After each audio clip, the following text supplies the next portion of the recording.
I'm Luvell Anderson. I'm an associate professor of philosophy at Syracuse University, as well as an affiliate faculty member in the departments of Women's and Gender Studies and African American Studies. And what I thought I would do is talk a little bit about some of the challenges I see happening currently in our current moment, especially around public discourse and uh, um, the way in which social issues get worked out in the public domain. Okay. Arundhati Roy, the marvelous author and thinker, recently told us that historically, pandemics have forced humans to break with the past and imagine their world anew, and that the current pandemic is a portal, a gateway between one world and the next.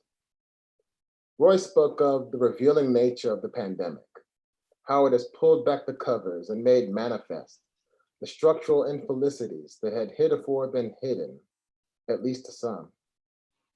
What Roy was signaling is that we are in a moment of possibility, that we have an opportunity to reimagine and re-envision a world more equitable, more just than the one we inhabited and maintained before. Roy's article was published April 3rd of this year.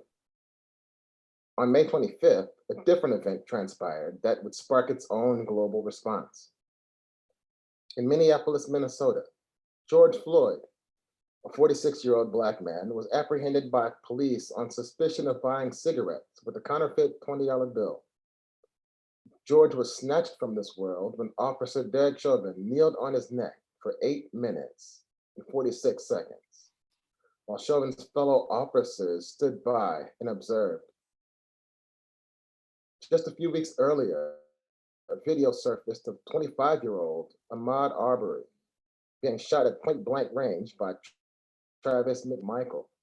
And about a month or so earlier, on March 13th, 26-year-old Breonna Taylor was shot at least 8 times as police in Louisville, Kentucky forced their way into her home, executing a no-knock warrant, and in turn, executing Taylor.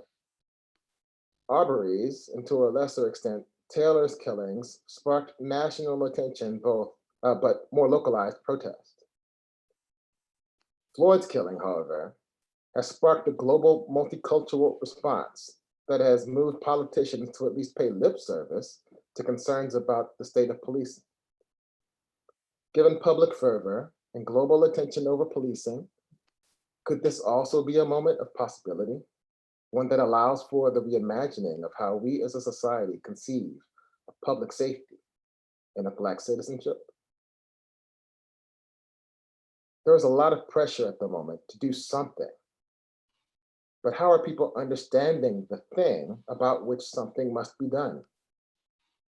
At the moment, we are seeing a lot of symbolic gestures by companies and politicians, like releasing Black Lives Matter statements and removing public statues that honor Confederates and imperialists.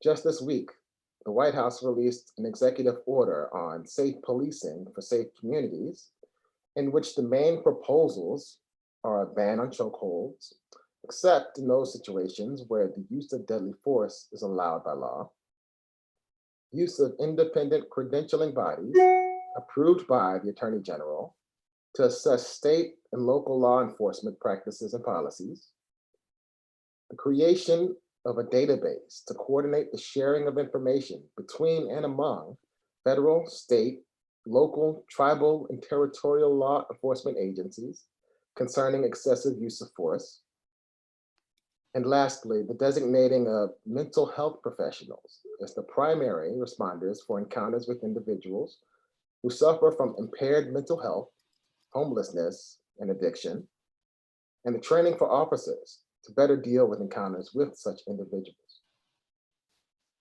The White House's response signals that it understands the situation as one of a few rogue cops, and that the institution of policing is fundamentally sound. The diagnosis, in short, is that despite the horrific killings that have taken place, these are isolated incidents and not emblematic of any institutional failure. This more subdued diagnosis is in stark contrast to the opinions of those residing in heavily policed communities. In 1966, James Baldwin characterized the relationship of the police to Black communities as that of an occupying force in occupied territory. He writes that the police are the hired enemies of the Negro population. They are present to keep the Negro in his place and to protect white business interests, and they have no other function. Angela Davis, the great philosopher and activist, expressed a similar sentiment, reflecting on her childhood growing up in Birmingham, Alabama. We knew that the role of the police was to protect white supremacy, she recounts. In the Policing Portals Project, Glenn Krause, Vessela Weaver, and Tracy Mears surveyed the experiences and perceptions of members of highly policed communities through the use of live streaming technology that allowed participants in different locations to interact directly with one another. The participants were residents of highly policed areas in places like Baltimore, Los Angeles, Milwaukee, Chicago, Newark, and Brooklyn. The authors noted that participants characterized police as contradictory, everywhere when surveilling people's everyday activity, and nowhere if called upon to respond to serious harm. They refer to this duality of the police as distorted responsiveness. As far as I can tell, the two broad perspectives I've just mentioned are representative of views held by many in the populace.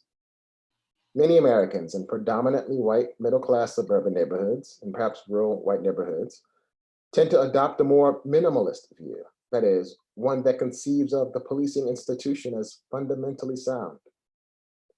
According to a Cato Institute national survey from 2016, 68% of white Americans had a favorable view of police. In contrast, only 40% of African Americans held a favorable view of police. These findings clearly represent clashing perspectives, conflicting understandings of the state of the world. They represent what I call a hermeneutical impasse. Broadly speaking, a hermeneutical impasse refers to a break in understanding due to a gap in shared hermeneutical resources.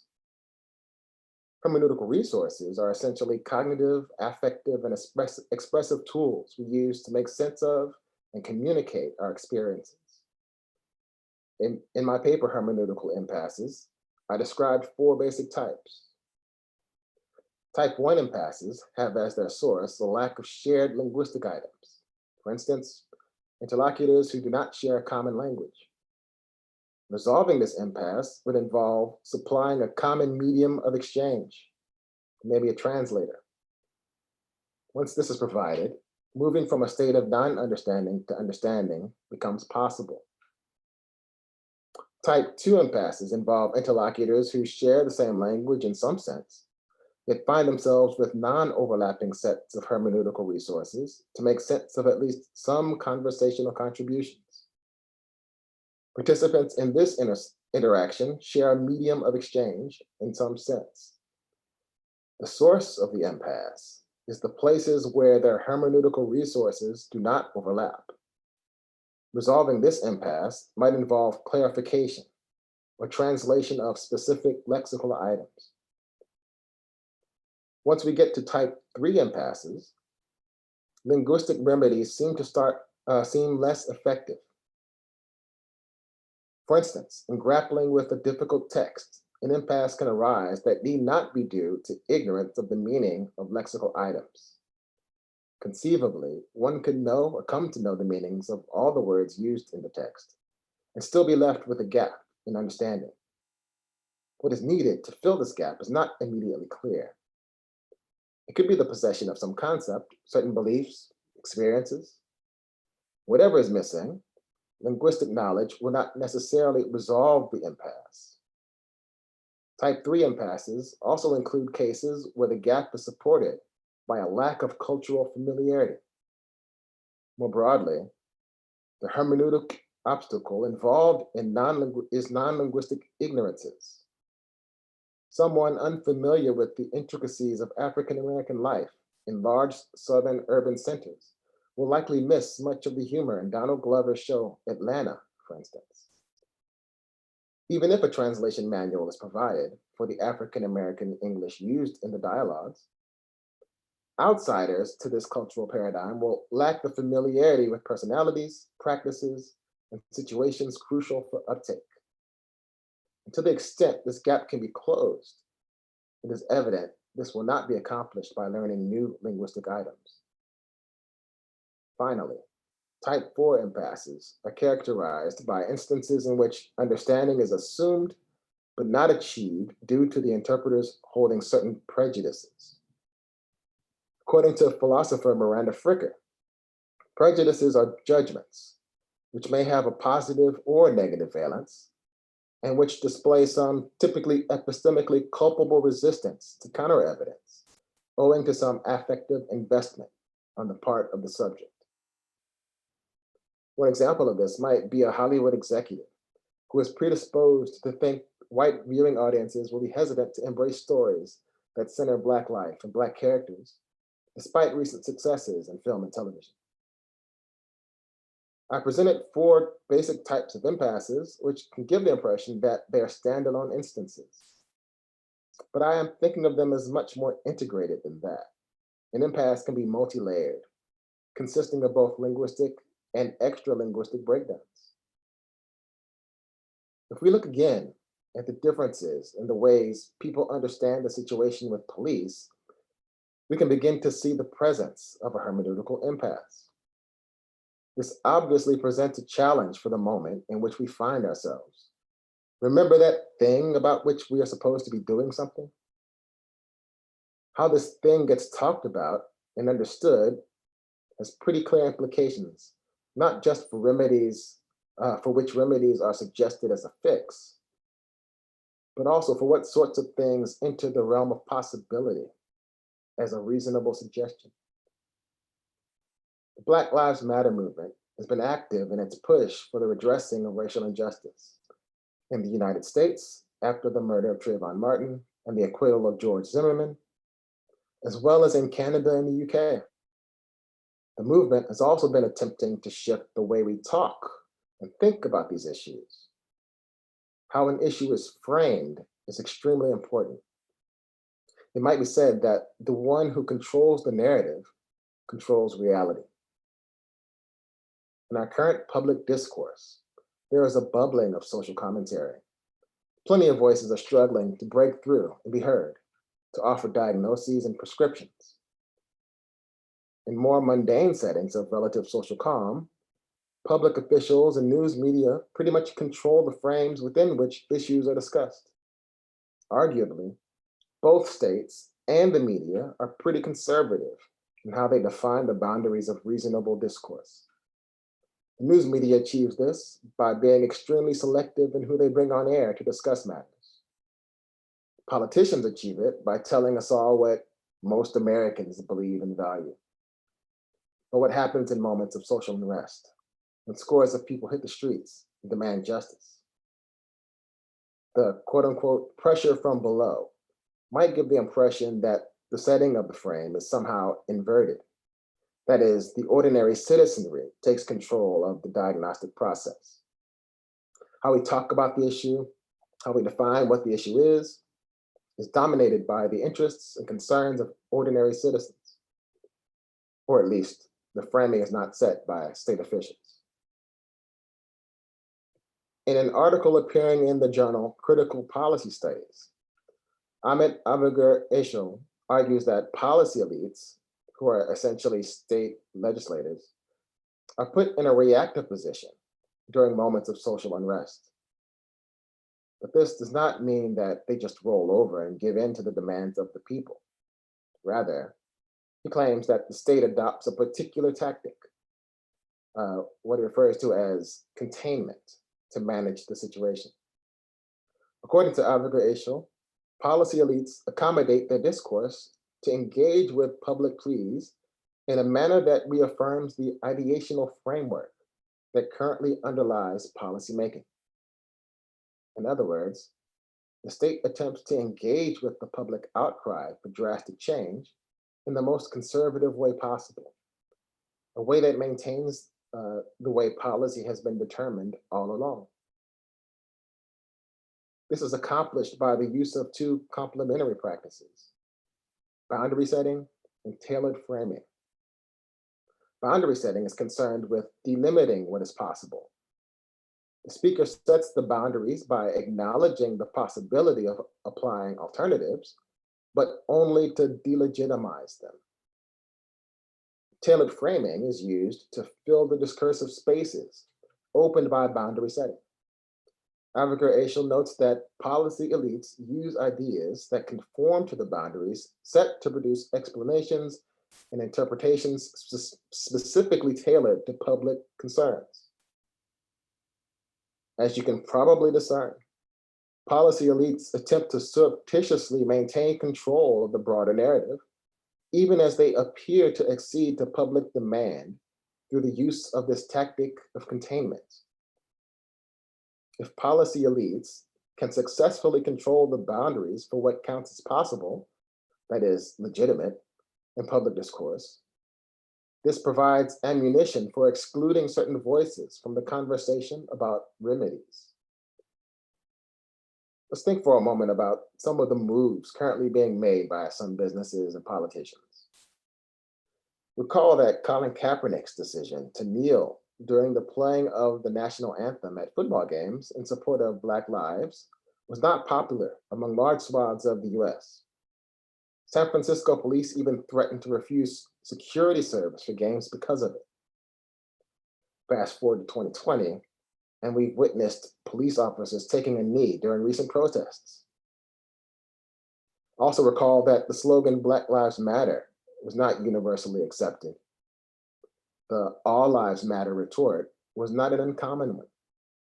Again, flash forward to the present, and we see companies plastering Black Lives Matter all over their websites, mayors having it sprayed onto the streets, and even Mitt Romney out in the streets chanting it.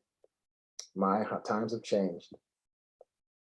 These kinds of symbolic gestures, coupled with the sort of very modest reforms found in the White House executive order, are the kind of moves that attempt to manage what policy elites would consider the more radical calls coming from movement organizers and activists.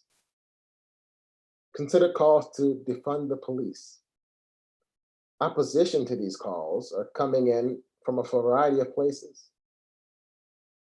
The police, of course, resist these calls, suggesting that to do so would lead neighborhoods into bedlam.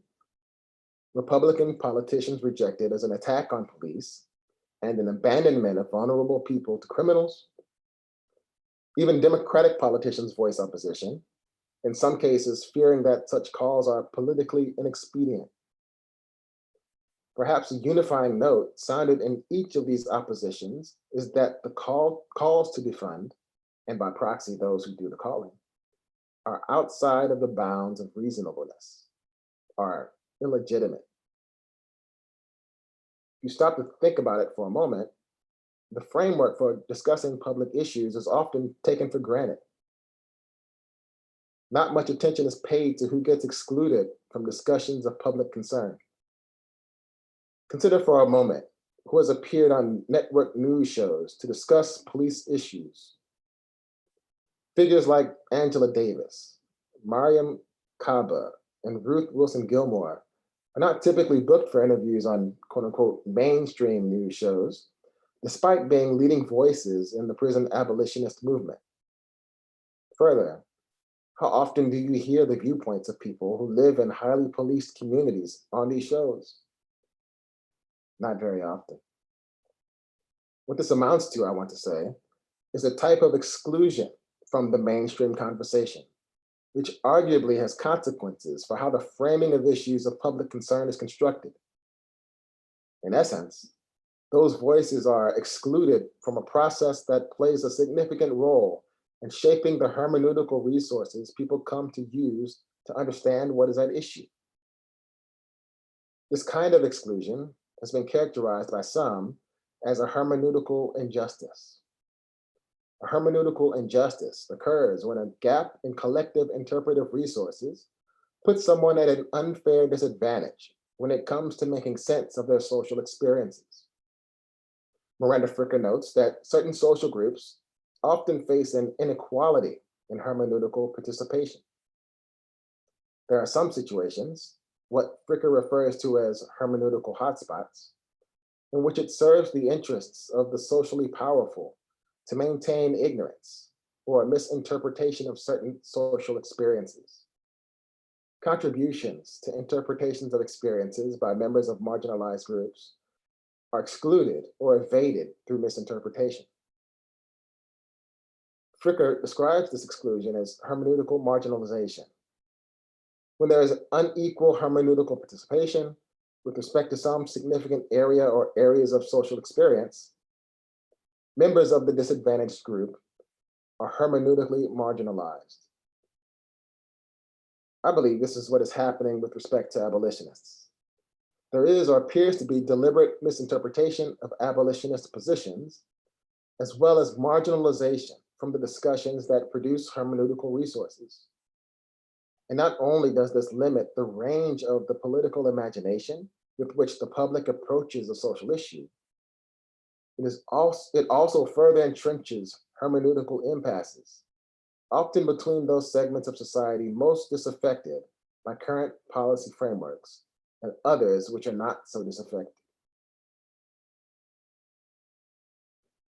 The example with policing is but one of many where hermeneutical impasses show up. Some impasses will be more entrenched than others. A few may even be unresolvable. The challenges raised by these impasses, as well as the proclivity of the state and other trustees of the mainstream mechanisms of public discourse to unjustly exclude certain voices from discussion, are serious. The difficulty is heightened by the fact that the tactics employed to control the narrative appear to be largely undetectable to large swaths of the American populace. What is needed in part is a greater appreciation of language's entanglement with power. Drawing from Baldwin again, he notes, it goes without saying that language is a political instrument, means, and proof of power. Seeing our way toward a more just society will undoubtedly require dismantling structures of discursive power that helps to maintain hermeneutical impasses and perpetuate hermeneutical injustices. Hope I provided enough to spark some thoughts in you about our present situation, but also about our continuing circumstances when we engage with social issues. Not only do we need to attend to the particular remedies for a particular social issue, but also those larger frameworks within which we discuss those issues. Thank you.